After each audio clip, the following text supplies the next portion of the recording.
Hey everybody, this is Ryan Mallory, and we're going to talk about the Apple stock today because you know what? There's a lot of you out there that think that it's a good idea to be buying this stock at $420, $430, and $440 a share.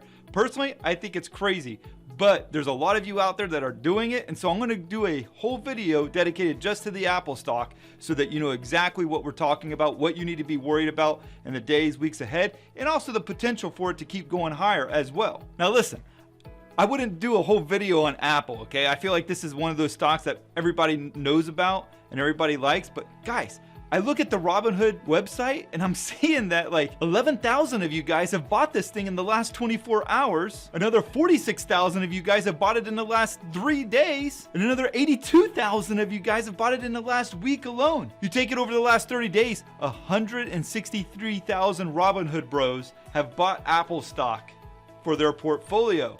So I kind of feel compelled to tell you what I think about this thing. Not to mention the fact that there's 658,000 Robinhood bros that have bought this stock overall. And that's just the net change. And let's be honest, there's a lot of you Robinhood bros that are lurking in the shadows with E-Trade, with TD Ameritrade, with Charles Schwab, with Bank of America. Yeah, you guys know who you are. You're out there. Don't act like you don't exist. You're still a Robinhood bro, even if you're not trading on the Robinhood bro platform. But all kidding aside, we're gonna talk about the Apple stock, okay? Guys, over the last 4 days, people are buying this stock acting like they just found out that Apple was a publicly traded company. It's not, it's been around since like the 80s or something like that. But let's put this thing in perspective. It took like 30 plus years for it to go from being worth nothing to like $1 trillion. And then over like the last 4 months, we've gone from being worth $1 trillion to almost $2 trillion.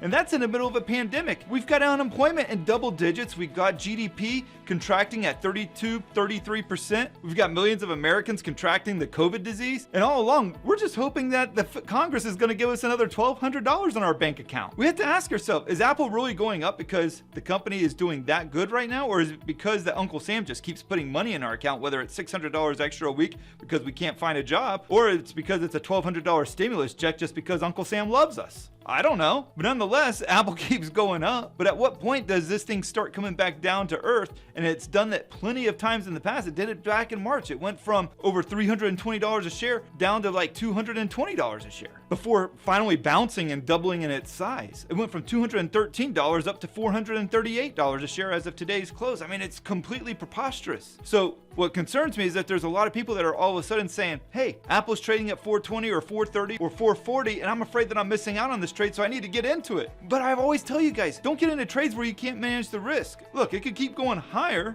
but that doesn't mean you need to keep buying it. Wait for an opportunity. Wait for that March lows to come back again, or maybe wait for something in between. But you don't have to buy it at $440. Be patient.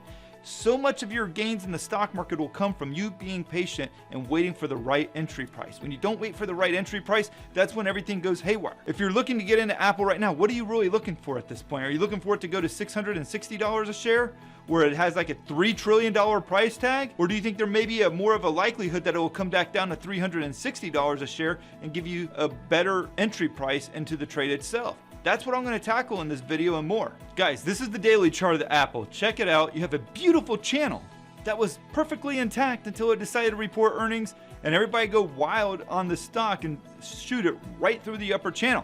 At this point, it's starting to get exhausted. And when I talk about exhausted, there's this thing called exhaustion gaps. It's where you keep having gap after gap after gap on the stock day after day. And that's what we got here. We've had 2 gaps in a row, and as a result, you're starting to see where price cannot sustain itself above 440 at this point in time. You're seeing a lot of volume flow in, but that volume isn't really necessarily sending it higher on an intraday basis. So what you have to be wary of is, do we have an exhaustion gap on our hands right now? Because at Apple, at $2 trillion in market cap, if it does have an exhaustion gap here, and it starts to pull back, what do you think it's going to do? It's probably going to take Amazon with it. It's probably going to take Google. It's going to take Facebook. It's going to take Netflix. It's all going to pull back because Apple has been the one constant in this market that has been the most reliable. Just look at this rising channel. There's been very few pullbacks, if any at all. And when there was a pullback back in late July, it shot up 20%. Yeah. Now, also I would warn you about is the fact that it finally broke the 20-day moving average with that late month pullback in the stock. Before, it had always held that 20-day moving average time and time again. It broke it. Yes, it surged right back above it. And now it is more detached from the 20-day moving average than ever before. And you got to remember, the stock market's like a rubber band. The more that you pull at the band, when you finally let it go, the faster it's going to contract. And so you're setting yourself up for a pullback in the stock. Now, there's a lot of you guys that are going to hate on me for saying this because you're going to think that Apple's going to 500. Guys, screw your beliefs on what the stock's going to do, because listen, the stock market doesn't care what you think. It doesn't care what you think a price target's going to be. It's going to do what it ultimately does. And if the stock market does anything, it does what it's done in the past. And that is, when it has an extreme rally, it has an extreme pullback. So you got to be ready for that. Guys, look at the weekly chart of Apple. It had a similar rally from July of last year through February of this year. And then what did it do? It had an extreme pullback. Yes, it was because of COVID. But it doesn't need COVID. It can do it for any reason that it wants. It can do it because it doesn't like the relationship between the US and China, or it can not like the fact that we're going to probably have another lockdown in the United States, or maybe it doesn't like the fact that Biden might be elected president. Maybe it doesn't like the fact that Trump will be re-elected. I don't know, but it doesn't matter. It uses news events as an excuse to pull back. And so you have a doubling in price since March, where 16 of the last 20 weeks, this stock has traded higher. Yes, it has a good reason to pull back. It has spent almost 3 months now in overbought territory. That's almost unheard of. The only thing that matches it is what we saw in the second half of last year. So at this point, could it go higher? Yeah, sure, it could go higher. However, is the risk reward justified at this level? And especially for you Robinhood bros that are buying in at this 420, 430, and 440 level. And I know there's some smart Robinhood bros out there. I'm not discounting you guys. I did a whole podcast on it yesterday. So you can go check that out on my podcast, Swing Trading the Stock Market. I talked about a good Robinhood bro. And I know there's a lot of you guys out there too that make good decisions. But there's a lot of you guys, because I get the emails, I get the Instagram messages, I get the direct messages on my Facebook account telling me about how screwed up you guys are in your trading. And so what I'm trying to do here is not only harass you a little bit, but also try to show you a little bit of love here to help you out with the risk and reward aspect. There's no good risk reward in Apple right now until it pulls back. Maybe it pulls back to the 400 level. Maybe if it pulls back a little bit more to the 380 level. That would be kind of a good entry price for you to jump in on, because when you look at the weekly chart, it hasn't breached that 10-day moving average. It's tested it twice, but it's held it each time. Now, even more extreme is the monthly chart of Apple. Guys, this thing is crazy at this point. Going back to 2009, it had a pretty nice, consistent trend line. And then at the beginning of 2017, it just went 8. And then in 2019, it went full-on nuclear. It has gone since the beginning of 2019 from under $150 a share to $438 a share. We're talking about the biggest company in America here. And when you look at the monthly chart, how many more candles to the upside do you expect it to really put in there before it has a substantial pullback? And it's not just with Apple, it's with the entire tech sector. Look at the NASDAQ here. It had a nice trend line, and then it started of 2017, it started getting steeper and steeper and steeper. And so we're at a point now to where how much more can the stock market go before it has a substantial pullback? It did the same exact thing. I kid you not, it did the same exact thing in 1998, 1999. It went full on bonkers, broke the previous highs, and went parabolic, just like what we have seen over the last 5 months.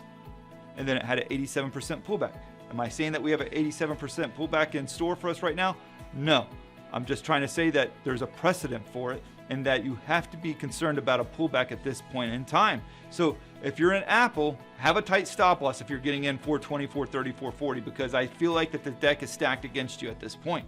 If you're in at $200 or $300 a share, start moving that stop loss higher so that you can protect your gains. It's okay if you get stopped out. You move on to the next trade, because there's always going to be another great trade to be made. If you guys like this video, I encourage you to like and subscribe to it. I mentioned that earlier in this video. I'm going to mention it again. Also, tell me in the comment section below, are you one of the guys that are buying above $400 on this Apple stock? Or have you been in for a much longer time period? And if you've been in for a long time, what is your plans going forward here? Are you tempted to take profits at this point, or are you just going to ride it out? Let me know in the comments. Thank you. God bless.